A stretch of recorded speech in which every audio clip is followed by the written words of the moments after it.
নমস্কার, আমি শুভ। আপনারা দেখছেন জিটিভি, দ্রুত হচ্ছে সবার সাথে। দাবিতে না, আমরা গতকাল থেকে আমরা দেখেছি, লক্ষ্য করছি যে পশ্চিমবঙ্গের ইলেকট্রনিক মাধ্যমগুলোর পক্ষ থেকে একটা খবর প্রচারিত হচ্ছে যে আপনারা জানেন যে গত 9ই আগস্ট যে নারকীয় ঘটনা আরজি করে ঘটেছে এবং তাতে আমাদের পানিহাটির একেবারে ঘরের মেয়ে কৃতি সন্তান তাকে অত্যাচার করে হত্যা করা হয়েছে এবং তার বিরুদ্ধে সারা রাজ্য, সারা দেশ, এমনকি আন্তর্জাতিক ক্ষেত্রেও যে আন্দোলন হচ্ছে সেই আন্দোলনের সাথে আমরাও আছি।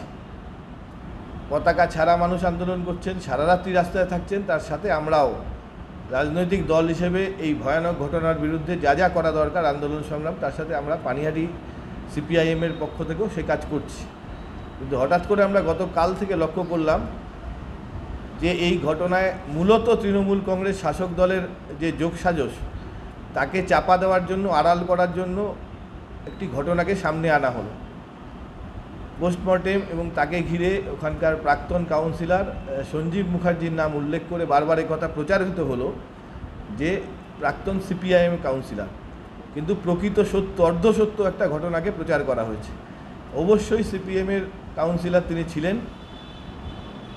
সামগ্রিকভাবে আমাদের পার্টি এই ধরনের পৌরসভা নির্বাচনের ক্ষেত্রে দাঁড়িয়ে সামাজিক ক্ষেত্রে যারা কাজ করেন বিভিন্ন অংশের মানুষ, তাদের মধ্যে থেকে, বিভিন্ন অংশের মানুষের থেকে আমরা প্রার্থী করি, তিনি জিতেছিলেনও। কিন্তু 2018 সাল সেদিন থেকে এই সঞ্জীব মুখার্জি তৃণমূল কংগ্রেসের সাথে যুক্ত এবং আজ পর্যন্ত স্টিল ডেট তিনি তৃণমূল কংগ্রেসের সাথে যুক্ত হয়েই রাজনৈতিক কর্মী হিসেবে ওই দলের সাথে শাসক দলের কাজ করেন।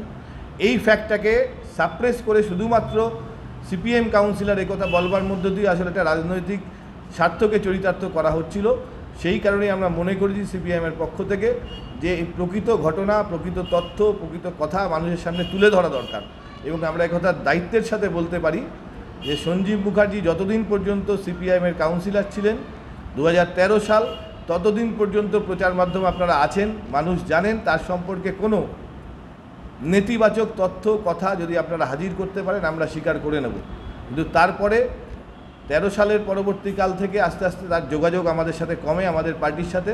এবং 18 সালে তিনি মধ্যমগ্রামে তৃণমূলের তৎকালীন অফিসে পানিহাটির বিধায়ক নির্মল ঘোষ, তৎকালীন পানিহাটি এবং উত্তর 24 পরগনার তৃণমূলের নেতা জ্যোতিপ্রিয় মল্লিকের উপস্থিতিতে পতাকা নিয়ে তিনি তৃণমূল কংগ্রেসে জয়েন করেন। সেই ছবিও আমরা আপনাদের সামনে দিতে চাই। এই আপনারা দেখতে পাবেন, প্রকাশ্যভাবেই আছে, অসুবিধার কিছু নেই, কোনোটাই গোপন না।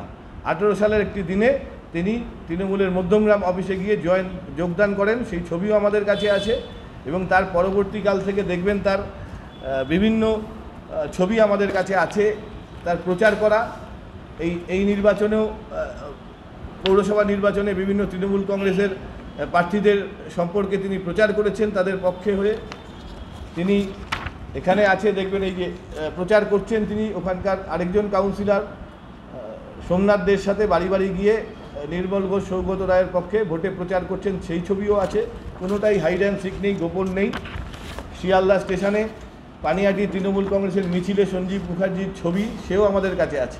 ফলে কোনোটা গোপনীয়তার বিষয় না, সবটাই প্রকাশ্যে আছে। এবং আমরা দৃঢ়তার সাথে এই কথা বলতে চাই, যারা এই অর্ধ প্রচারটা করছেন সেইটা সবটাই রাজনৈতিক উদ্দেশ্য প্রণোদিত। আমরা তা কন্ডেম করছি, প্রতিবাদ করছি এবং প্রকৃত সত্য মানুষের কাছে আপনাদের মাধ্যমে তুলে ধরার জন্যই আজকের আমাদের এই আপনাদের সাথে কথা বলা, প্রেস কনফারেন্সে আসা।